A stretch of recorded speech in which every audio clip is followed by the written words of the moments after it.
Hey everyone, William Cutting 08 here, and today I'm going to be reviewing the SOG Trident. I got this knife used off of eBay, and my fiance Lindsay bought it for me. Hi.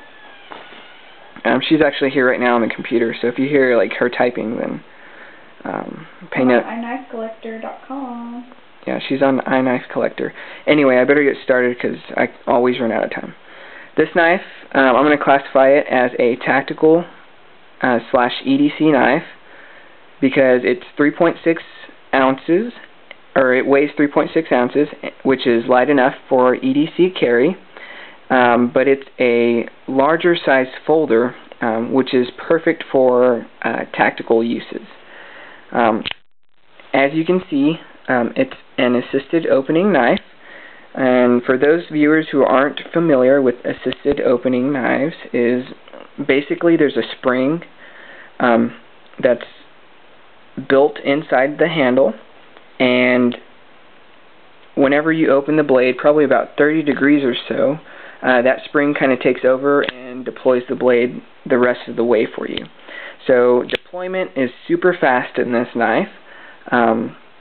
It also has dual thumb studs for ambidextrous opening, and you can open it, with your left or right, whichever hand is your dominant. The blade is 3.75 inches long, and the blade steel is AUS 8, which is a medium quality steel. It holds pretty good edge, and it's relatively rust resistant. The blade has some okay jimping. The jimping, doesn't really work. It's more smooth and rounded off, so it's kind of hard to get a really good lockup in your thumb. But I'd rather have some jimping than none. Also, it has a flat ground blade, which is really good for, slicing and cutting. The first thing that I noticed whenever I held this knife was that I noticed that the blade is really, really thin. And because of the way that they ground this blade, they left like a false swedge up here. And it is a flat ground blade, so that kind of reinforces the tip. So you don't really have to worry about breaking the tip off. But if anything happens, then I'll just post a video and let you know. But from my experience, I think it's pretty strong. The handle's made out of zytel, and it has this digi-grip pattern, and it's almost as if like the pattern was splashed onto the handle. And it also has various jimping that has been molded into the handle on different parts. So we have some jimping up here, on the base of the handle, and right here, and also in the finger choil. Those work very nice. I mean, this handle is very ergonomic, and it kind of, especially the jimping on right here and here, if you're using this knife while you're slashing and or cutting, where you have to pull the knife away from what you're cutting, your hand really locks into that jimping right there. Also, you can use the jimping like if you're using it in a reverse grip. But the lockup is really good. I kind of have some side to side and up down play. But remember, this knife, I got this knife used. And for those of you viewers who are very familiar with a benchmade knife, the lock mechanism is very similar to the axis lock, and SOG calls it the arc lock. It works pretty much the same way. This is a lever that kind of depresses this rod, and you can see it moving in there. And it kind of depresses that down so you can close the knife, and then whenever you open the knife, that rod, locks the blade in place. So pretty good lockup.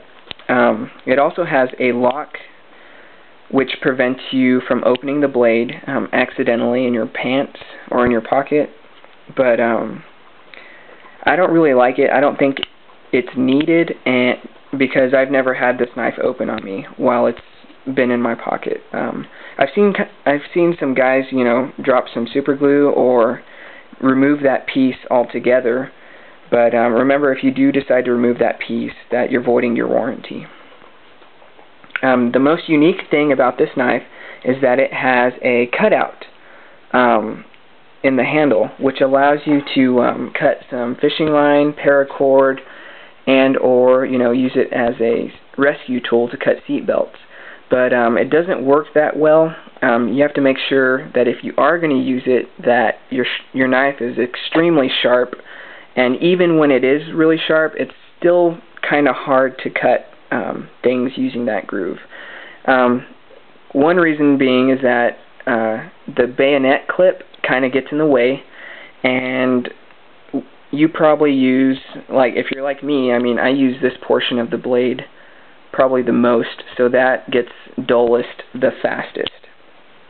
And so you have to make sure it's really sharp, and it does take some force to actually cut things.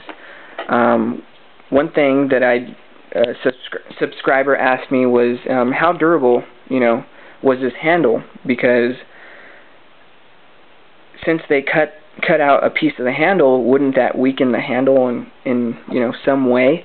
Well, SOG has added some stainless steel liners. Now, the stainless steel liners don't, you know, continue throughout the handle.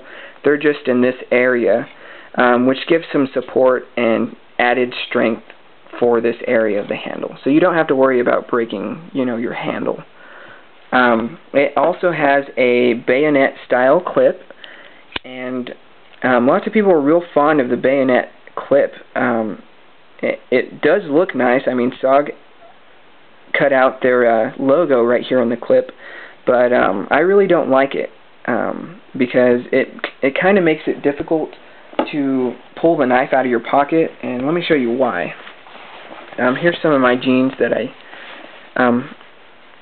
use for work, and whenever you put the knife in there, the jeans kind of tend to the pocket kind of tends to jam up into the bayonet clip, so whenever you're pulling it out, it kind of grabs on the corners or the edges of the handle and kind of makes it more difficult to pull out, you know.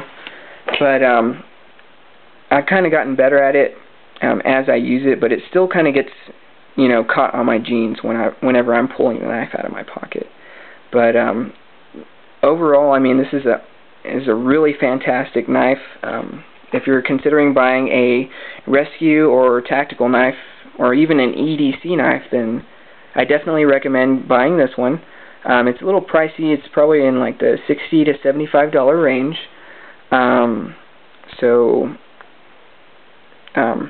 Yeah, awesome knife. Check it out, and thanks for watching. Y'all guys have a nice day.